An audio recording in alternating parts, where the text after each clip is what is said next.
En la siguiente presentación haremos una aproximación a la historia de la pintura de la provincia de Marca Marga. Antes de comenzar, bueno, lo primero que tenemos que definir qué comunas constituyen lo que se denomina la provincia de Marca Marga. Actualmente la comuna que constituyen esta provincia es Quilpué, Villa Alemana, Limache, Olmué. Tenemos que también decir que Quilpué tiene contenida también lo que se conoce como el sector de El Belloto. Todo esto está ubicado en la quinta región. Bueno, este trabajo nace fundamentalmente a partir de una exposición que desarrolló la APECH Marga Marga Valparaíso, filial de la Asociación de Pintores y Escultores de Chile, entidad creada en los años 40 y que vuelve a retomar impulso en forma posterior hacia los años 80. Tuvo una trayectoria bastante dilatada, surge en un periodo que está relacionado con el Frente Popular, ¿ya? Con la época del Frente Popular estamos hablando de los años 30, a mediados de los años 30 en realidad, y mantiene una actividad constante hasta comienzos de los años 70. Y retoma sus actividades, por lo menos nosotros tenemos constancia de actividades que se desarrollaron a partir de los años 80 del siglo XX.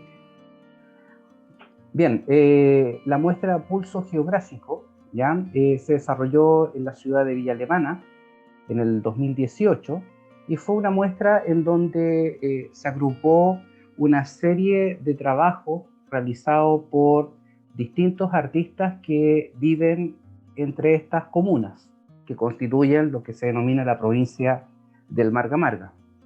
Y dentro, digamos, de lo que se pudo observar, fundamentalmente se pudo concluir de que existe un hilo conductor respecto a lo que es la iconografía de la producción artística que se está desarrollando en esta comuna, en estas comunas y en esta provincia. Ese hilo conductor está relacionado con lo que vendría siendo el paisaje, pero también el elemento también del paisaje, la parte geográfica, notamos también de que viene siendo gradualmente sustituida por objetos, ¿ya?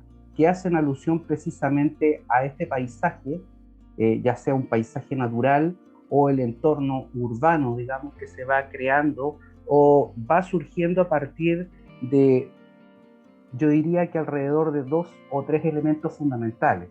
En primer lugar, lo que es la construcción de la vía férrea que va a conectar Valparaíso, Viña del Mar y las comunas del interior en forma gradual con lo que es Santiago. Estamos hablando de mediados del siglo XIX, ya en la República, en el Chile ya republicano, ya independiente.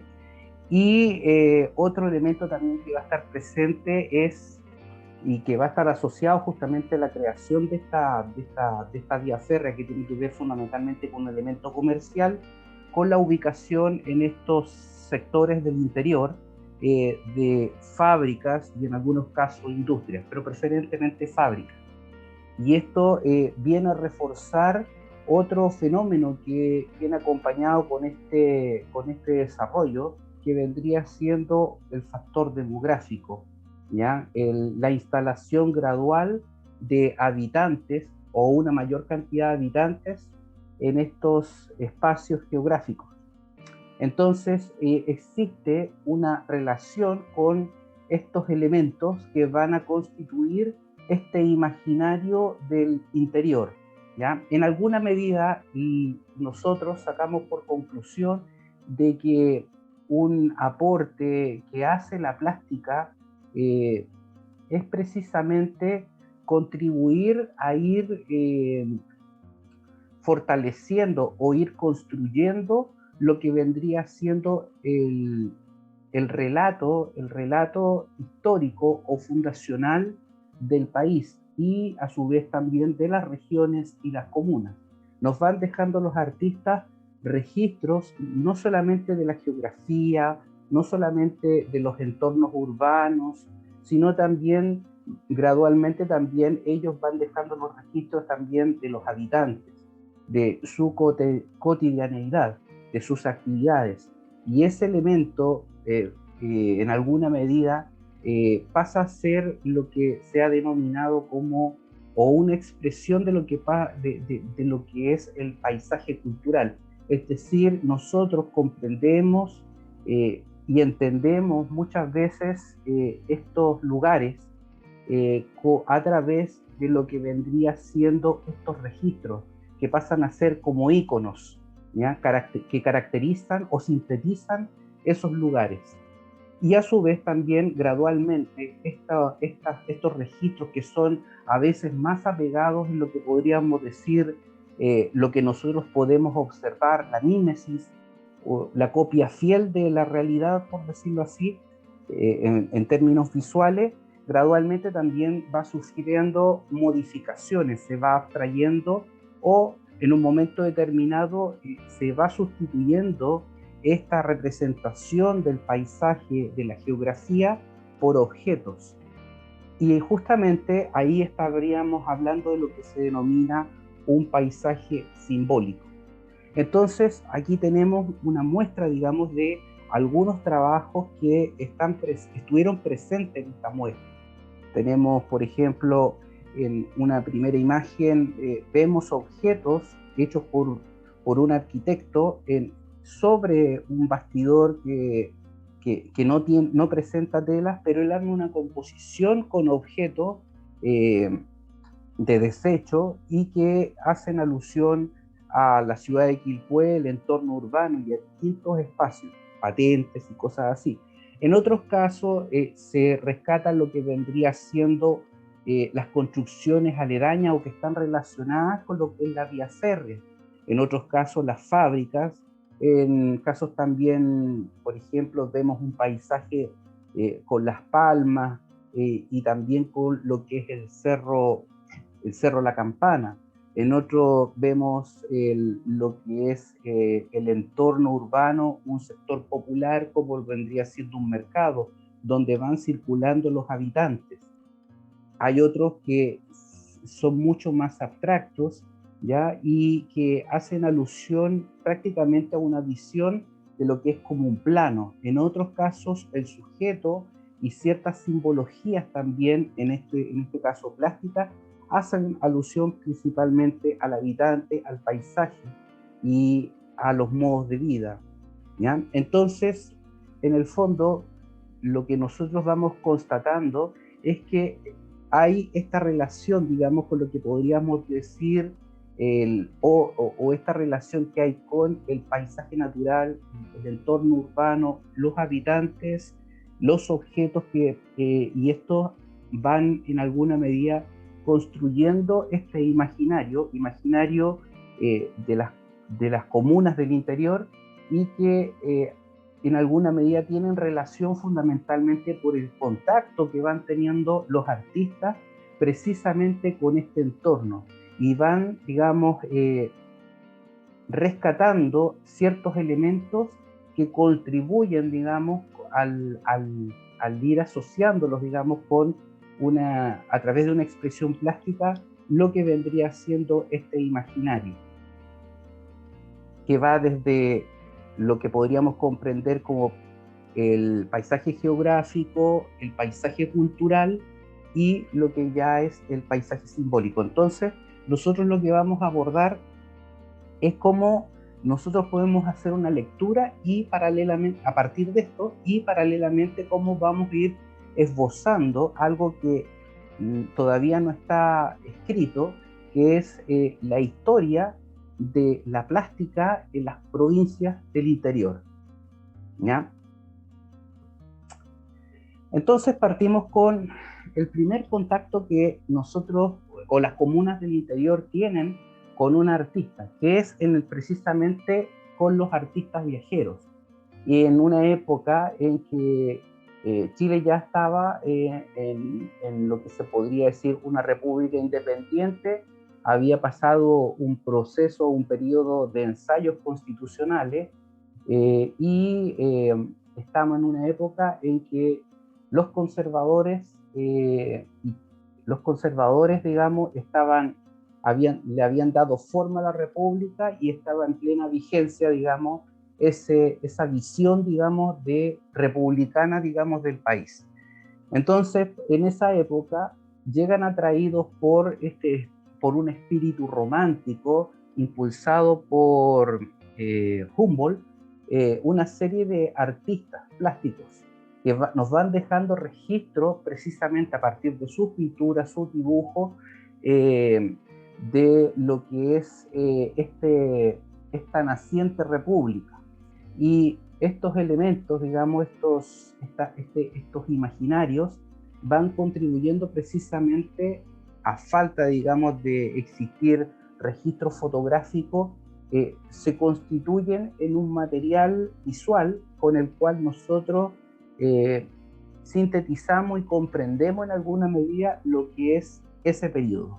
Entonces aquí tenemos uno de los principales personajes que llega en 1834 a la provincia del Margamarga, específicamente a lo que es en este caso Olmué, que es Konrad Mettner. Konrad Mettner fue un discípulo de William Turner, formó parte de la expedición de Charles Darwin, con quien recorrió el Cono Sur y la Polinesia. Como dijimos, en 1834 la expedición de Darwin llegó a los faldeos del Cerro La Campana por el sector de Quillota. Bueno, aquí tenemos unas imágenes que dejó este artista y que venía acompañando la expedición de Darwin, fundamentalmente en este caso de lo que son imágenes de Valparaíso, ¿ya? Un Valparaíso rural, un Valparaíso de quebradas en estos momentos que no estaban en ese tiempo totalmente urbanizadas. Y encontramos esta imagen que posiblemente puede estar fechada en ese mes de agosto de 1834, en donde no hay mucho en realidad registros de esta visita, salvo lo que anotó Darwin en su libro. Nos deja este registro, un dibujo que no está en Chile, en donde se podría a lo mejor estar representando o dejando registrada lo que es la hacienda de San Isidro, ubicada en los faldeos de dicho cerro, en Quillota. Entonces Darwin dejó unas anotaciones y en este caso Konrad Mettner nos dejó este dibujo. Darwin dejó un registro de importantes anotaciones sobre la flora, la fauna, aspectos geográficos y los tipos humanos del lugar. Si uno revisa el libro de Darwin, en donde deja registro de todo este viaje que hace por el sur y la Polinesia, en la parte que está referida, digamos, al Cerro La Campana, él hace una observación muy general de lo que vendría siendo, lo que observó en términos de lo que nosotros hablábamos, la flora, la fauna, aspectos geográficos, y a su vez también lo que observa desde la cima del cerro respecto a lo que es Valparaíso, ¿ya? Él hace una descripción de lo que ve hacia lo que vendría siendo la costa. Entonces, vendría siendo la primera, por decirlo así, visita de un artista relacionado con el ámbito científico, ¿ya? En alguna medida es un artista que, igual que Juan Mauricio Rugenda, viene, en alguna medida su trabajo va a estar muy relacionado con lo que se va a comprender posteriormente como un registro etnográfico. Otro artista que aparece en nuestra provincia vendría siendo Raymond de Montboisson. este pintor francés llega a Chile contratado por el gobierno para dirigir lo que iba a ser la Academia de Pintura, la primera academia de pintura, digamos, que se iba a instalar en la ciudad de Santiago. Finalmente, quien va a ser el primer director va a ser el pintor Chicarelli. Sin embargo, Montboisin va a tener la importancia de ser el primer artista que genera una exposición artística con trabajos que trae desde Europa en la ciudad de Santiago, específicamente en uno de los locales que eran de la Universidad Real de San Felipe, en la ciudad de Santiago, y que, como nosotros sabemos, la Universidad Real de San Felipe después va a ser, o es la base de lo que va a ser la futura Universidad de Chile. Bueno, Montboisin vivió en el sector de los Boyes de Quilpué. Ahí tuvo una pequeña hacienda donde se dedicó, al parecer, a lo que era la producción de vino. Ahora, ¿cuál era la gracia de tener una hacienda en este sector de los Molles de Quilpué? De que quedaba próximo a lo que era el puerto principal, digamos, de Chile, que en este caso es Valparaíso, en ese Chile, digamos, mucho más pequeño, y a su vez también de que quedaba próximo a lo que era el centro político de esta naciente república, que era la ciudad de Santiago. Recordemos que Montboisin realizó retratos fundamentalmente de lo que vendría siendo los nuevos directores, el nuevo sector dirigente de esta naciente república. Entonces, Montboisin vivió en Los Molles entre 1847 y 1857. En esta construcción que todavía está presente en la ciudad, o en el sector más rural de la ciudad, todavía se conservan 6 pinturas al fresco de pequeñas dimensiones, de corte alegórico y otras de flora autóctona. Aquí podemos ver algunas imágenes, vemos una vista desde el patio interior de esta construcción y vemos algunas paredes, digamos, y algunas pinturas que dejó. Son pinturas en realidad donde, como dice bien, se deja registro aparentemente de la flora del sector, y también hay algunas figuras que tienen un cierto carácter, digamos, yo diría que es como una pintura eh, muy relacionada con lo que vendría siendo el clasicismo. Otro artista también que más avanzado hacia el siglo XIX, obviamente, que anduvo por estos sectores y que recorría, digamos, fundamentalmente estos sectores del interior, era el destacado pintor Juan Francisco González. De Juan Francisco González hasta el momento he obtenido 2 imágenes de pinturas relacionadas con Limache. Esta es una de ellas, Calle de Limache, que está en la colección del Museo Nacional de Bellas Artes. Bueno, aquí vemos un Limache bastante rural, ¿ya? Se destaca obviamente en esta pintura lo que es el volumen, lo que es la huella, digamos, de lo que es la pintura, el material, y la mancha, la sobreposición de colores y el efecto óptico, digamos, que nos da la espacialidad, el rebote de la luz y estas construcciones semicoloniales que están alrededor, ¿ya? Estas paredes de adobe, recubiertas a lo mejor con cal, y en la parte superior vemos ahí estas tejas. Es una pintura que en alguna medida rescata ese aire rural que tiene todavía la ciudad de Limache. Juan Francisco González fue maestro de pintura chilena. Nos dejó pinturas basadas en el paisaje de Limache, una llamada Casas Rurales de Limache, trabajo que es parte de la colección del Museo Histórico Nacional, y esta pintura que está titulada Calle de Limache del Museo Nacional de Bellas Artes. Hasta el momento hemos tratado solamente artistas que han estado momentáneamente o por un tiempo relativo, digamos, en estas comunas, ¿ya? En una o en varias de estas comunas. Alfredo Helsby también es un artista considerado de los maestros de la pintura, que nos dejó este registro de lo que es el paisaje de Quilpué. Concretamente esta pintura se llama Paisaje de Quilpué.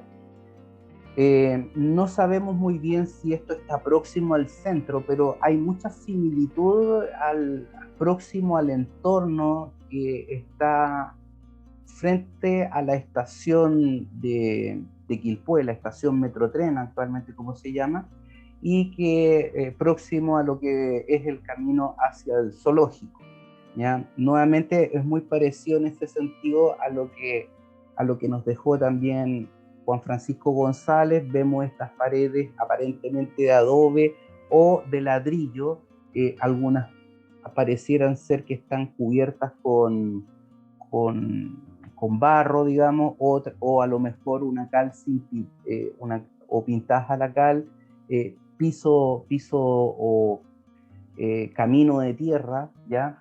Sin asfaltar, y estas pequeñas construcciones muy de, de chacras, por decirlo así, y todo este entorno rural. En este caso es aparentemente porque esta imagen pertenece a una colección particular a la cual no sabemos efectivamente si está en un museo o está en manos de privados, digamos, las dimensiones de esta pintura y si esta imagen rescata todo lo que es las características que podría tener este cuadro en cuanto a lo que es la parte formal, la parte pictórica, ¿ya? Pero es un elemento, digamos, que viene precisamente a entregarnos una mirada de ese Quilpué, digamos, de 1900 posiblemente. Acá también tenemos otro artista, pero un artista que igual que Montbazin, se establece durante un periodo, en este caso el sector de El Belloto, también conocido como El Sauce, o nombre original Los Sauces. René Tornero, recientemente rescatado por el libro Pintores Porteños, de Marcela Cooper y de Carlos Lastarria, fallecido crítico de arte, del diario La Estrella, nos entrega en este libro esta imagen que también pertenece a una colección particular, en donde podemos apreciar un molino de agua, ¿ya? O un molino, estos molinos que son característicos o fueron muy característicos y que se están tratando de rescatar, sobre todo en el sector de Villa Alemana, de todo este sector del interior, ¿ya? En las casas quintas. Se aprecia un camino aparentemente de tierra, nuevamente estos muros divisorios, follaje, flora, árboles, y posteriormente viene este molino que se destaca sobre todo en la parte superior, en donde también podemos apreciar lo que vendrían siendo estos cerros. Y bueno, es una pintura que para quien practica la pintura, digamos, también tiene ese placer, digamos, de la sobreposición de colores, de poder ver el material, digamos, las texturas de la pintura, las huellas de la pincelada, y cómo se llama, bueno, nos entrega una visión básicamente de lo que es un ícono, digamos, en este caso rescatado en lo que es la ciudad de Villa Alemana, ¿ya? Entonces tenemos el Quilpué, digamos, o tenemos imágenes fundamentalmente relacionadas en un entorno urbano o semiurbano que dialoga en alguna medida también con este entorno rural.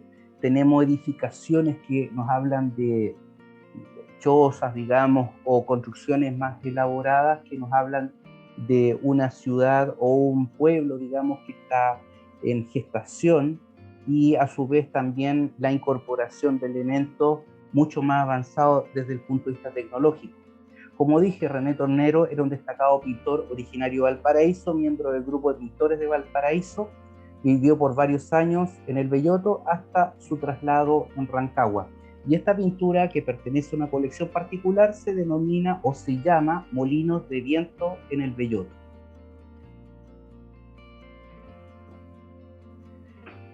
Otro personaje también que nos queremos destacar es Luis Mori Serrano. ¿Quién es Luis Mori Serrano? Bueno, Luis Mori Serrano es el hermano de Camilo Mori, ¿ya? Él también se dedicaba a la pintura, pero era un hermano un poco mayor, digamos, de Camilo Mori. Ellos originalmente eran de Valparaíso, del sector que ahora se conoce como, bueno, se conocía en ese tiempo Camino de las Carretas, y ahí tuvieron su casa, digamos, familiar, y posteriormente, hacia 1910, Luis Mori Serrano se transforma en el mentor del pintor Camilo Mori, su hermano, ¿ya? Él tuvo una galería que se llamaba Mori y Guevara, en donde se hacían exposiciones y también se hacían ventas de trabajo. Luis Mori Serrano se transformó en un marchante, ¿ya? Y posteriormente esta galería cambió de nombre digamos, a Tiendas Mori, y existió hasta el año 1923 en la ciudad de Valparaíso, para posteriormente trasladarse a la ciudad de Viña del Mar. Recordemos que Viña del Mar vive un proceso de urbanización, sobre todo a partir de los años, bueno, de los años 25 y fundamentalmente en la década de los años 30, ya en el gobierno en el primer gobierno de Carlos Ibáñez del Campo sufre la ciudad de Viña del Mar tiene un impulso desde el punto de vista de construcciones urbanas, ¿ya? Se va urbanizando Viña del Mar. Ya había sufrido el traslado, digamos, de un grupo de personas que se vieron afectadas, digamos, con el terremoto de 1906, se trasladan a la ciudad de Viña del Mar, ya que las construcciones de Valparaíso, casi todas las del centro, fueron destruidas por este gran sismo, y otros se ubican, empiezan a ocupar lo que es el sector de lo que es Playa Ancha, ¿ya? Entonces, estos fenómenos naturales también van a influir un poco en el traslado de estas personas. Obviamente también está la construcción del camino plano que une Viña del Mar con Valparaíso y que actualmente se llama Avenida España, y lo que es la construcción de la vía férrea. Antiguamente la conexión entre Viña y Valparaíso era mucho más complicada porque tenía que desarrollarse en lo que eran a través de los cerros, en el antiguo Cerro Barón, que se unía con lo que es la calle Valparaíso. Precisamente el nombre calle Valparaíso está asociado fundamentalmente a esta conexión que se realizaba con esta ciudad puerto. Bueno, aquí tenemos dos pinturas, ¿ya? Una es un retrato de Luis Mori Serrano, ¿ya? Que en este caso no, el autor, digamos, no es un autorretrato. El autor es un pintor que vamos a ver después que el nombre de este pintor lo voy a anotar aquí posteriormente cuando haga la edición. Y el cuadro que vemos al lado es una vista que él dejó de Villa Alemana, un Villa Alemana rural, ya posiblemente casi es un eriazo, ¿ya? Vemos unos pocos elementos así como árboles, arbustos, pastos, y a lo lejos algo que nos insinúa en este caso árboles, ¿ya? Posiblemente álamos, distintos tipos de... todo está muy en esa onda está muy tratado al estilo de la acuarela. Y hacia el fondo podemos ver cerros y posiblemente parte de lo que es la cordillera. Esta pintura está rescatada precisamente de un sitio, un blog que hizo uno de los descendientes de la familia Mori Serrano, y en ella se puede observar, hay algunas fotos, lamentablemente no se pueden ampliar, en donde aparece Luis Mori Serrano con un traje blanco y observando cómo pinta en el paisaje, en el entorno abierto, Camilo Mori, en ese tiempo un niño prácticamente, pintando una tela in situ. Bueno, como dije, Luis Mori Serrano fue el hermano mayor y mentor del pintor Camilo Mori. Instaló su hogar de familia en la ciudad de Villa Alemana. Además de dedicarse a la pintura, era un conocido marchante, dueño de la sociedad de Casa de Arte Mori en Valparaíso, y Mori Casa de Arte cuando fue en la ciudad de Viña del Mar. Esta estuvo desde 1923 hasta el fallecimiento de Luis Mori Serrano hacia 1970. Aparentemente esta casa Mori Serrano, la Casa de Arte Mori, digamos, no se cerró gradualmente a medida que iban falleciendo los familiares, ¿ya? Se especula que el cierre de esta casa de arte tiene que haber sido entre el año 1987 y 1989. Un elemento importante que debemos destacar es que Luis Mori Serrano vendría haciendo con esta iniciativa de la Casa de Arte Mori Guevara y Casa de Arte Mori, más Mori, Casa de Arte, digamos, de Viña del Mar, vendría siendo uno de los precursores de lo que vendrían siendo las galerías de arte en nuestra región, ¿ya? Otro personaje destacado que vivió en Villa Alemana fue Óscar Tolle Peralta. Óscar Tolle Peralta era un destacado académico. Tiene trabajo en historia del arte y en crítica de arte, teoría también. Pero fundamentalmente, se destaca fundamentalmente como académico. Entonces,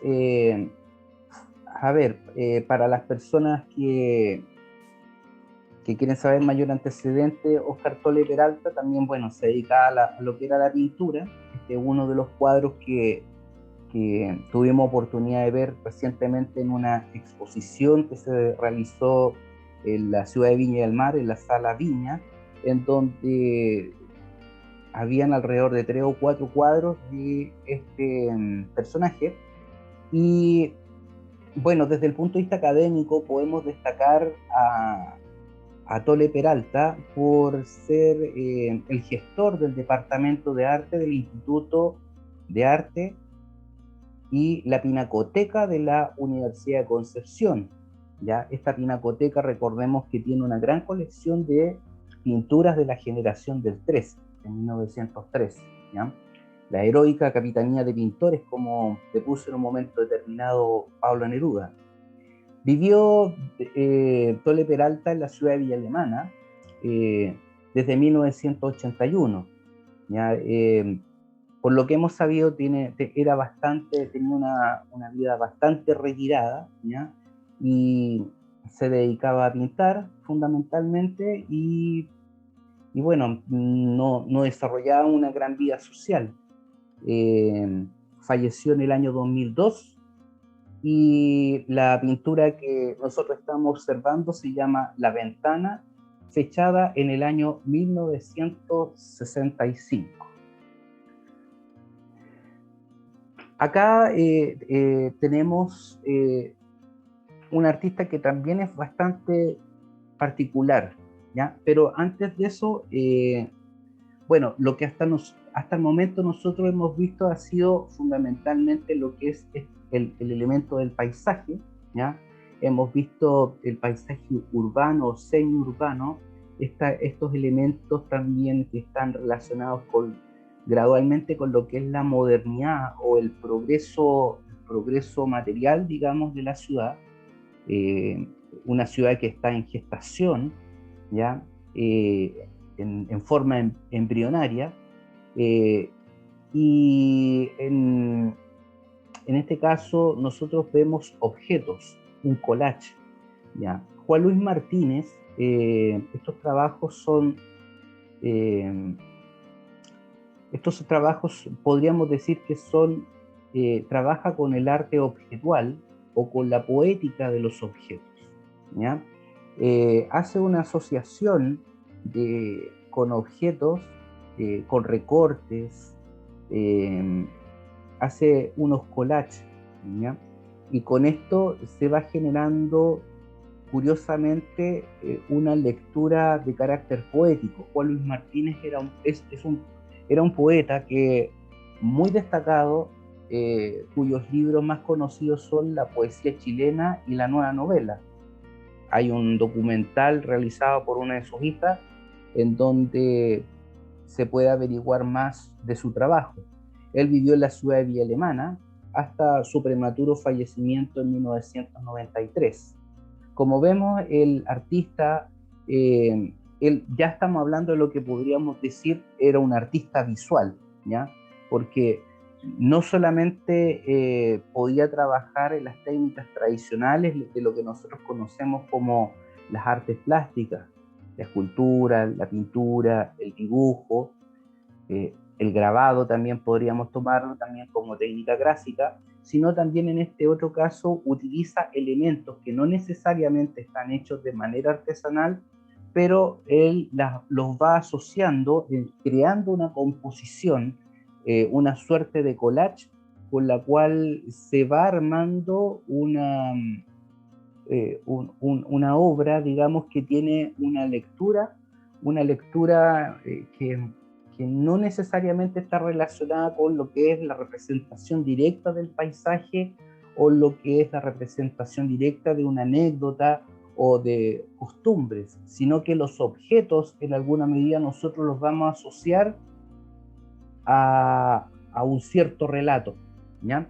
En este caso en particular estamos hablando de lo que ya podríamos decir es el paisaje simbólico, ¿ya?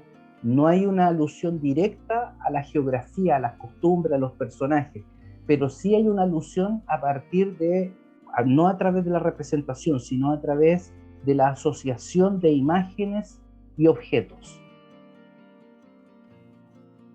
Otro artista que queremos destacar, un desaparecido artista llamado Víctor Chejade El Tit. Este artista era pintor y escritor.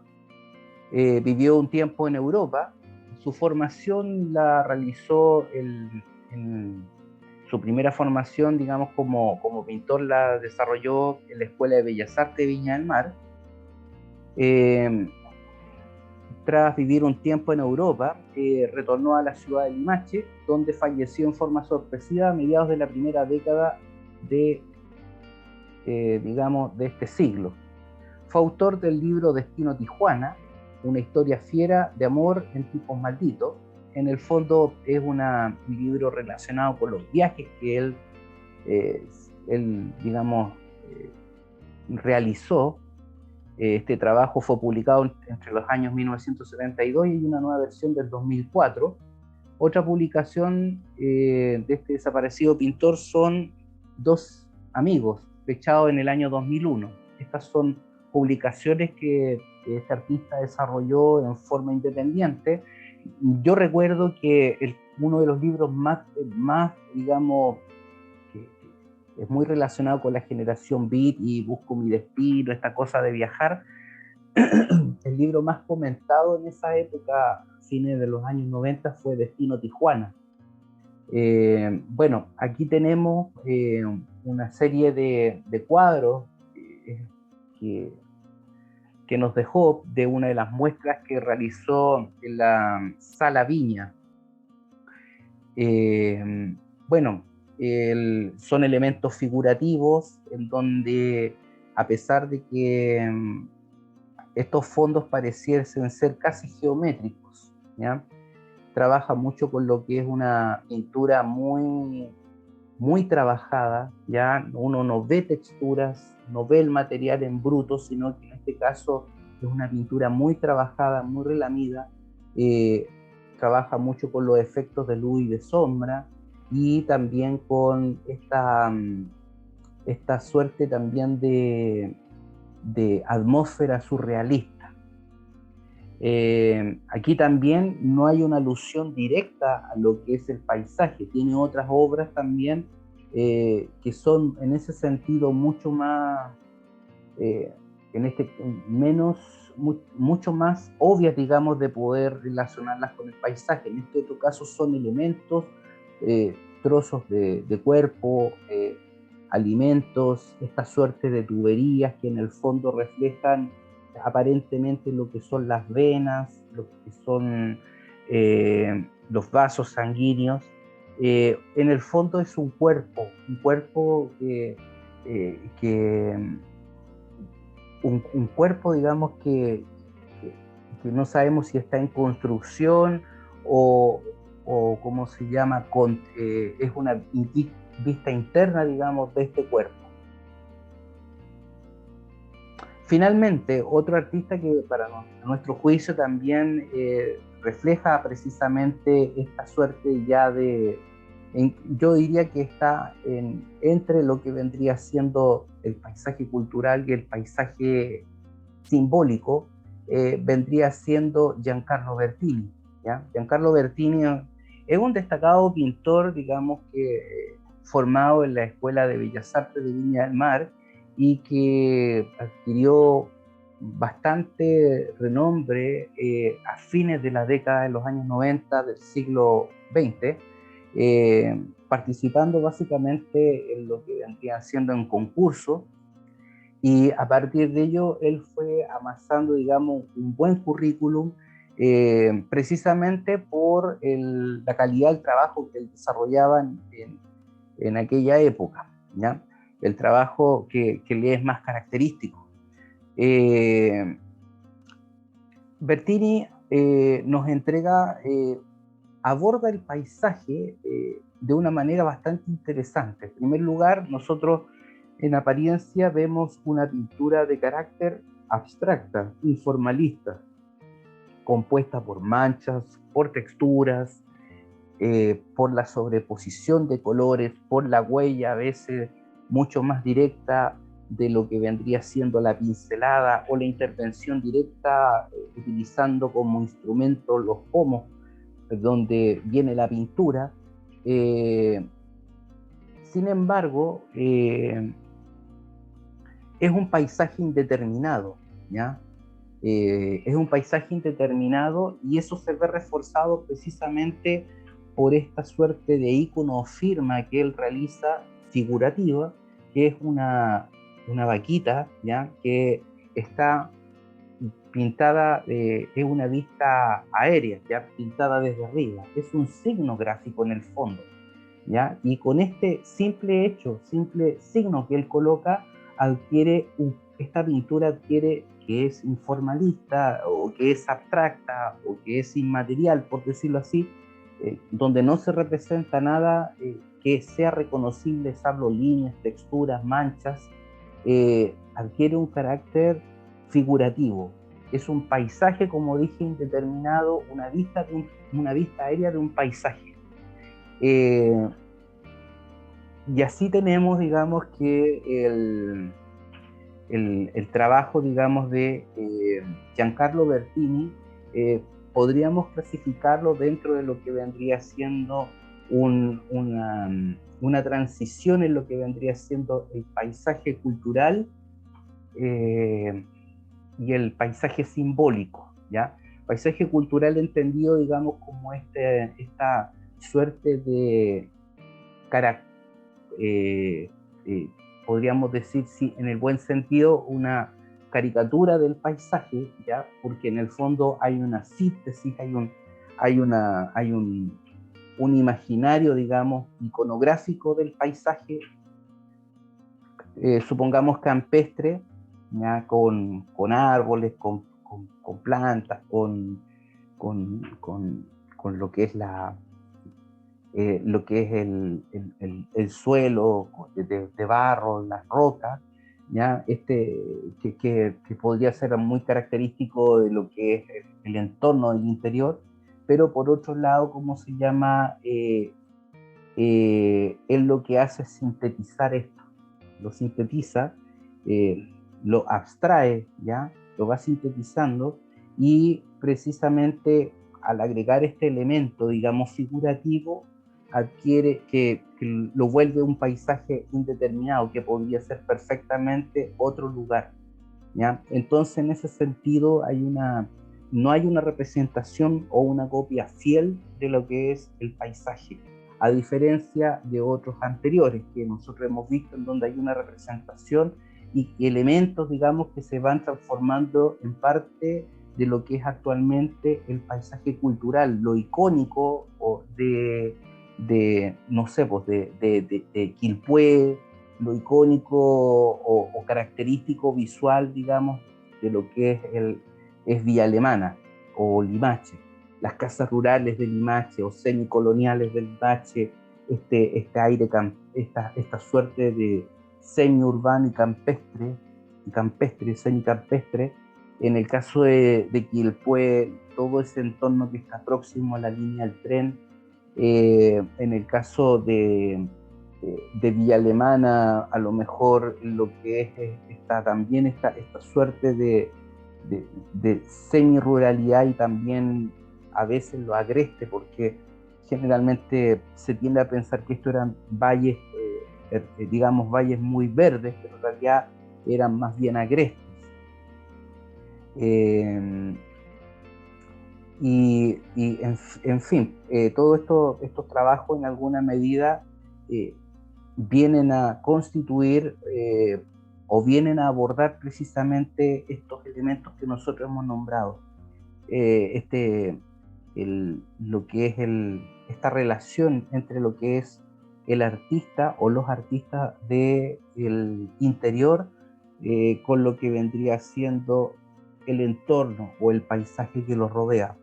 Algunos van a hacer van a intentar hacer una mayor mímesis con lo que están observando, otros van a abordar el paisaje de una manera mucho más particular, como Juan Luis Martínez, posiblemente a través de los objetos, ¿ya? Entonces, aquí estaríamos como esbozando en términos bastante acotados lo que vendría siendo una apuesta, digamos, una apuesta sobre lo que es la posible historia de la pintura y la relación que tiene esta pintura con el paisaje en lo que es la provincia de Marga Marga.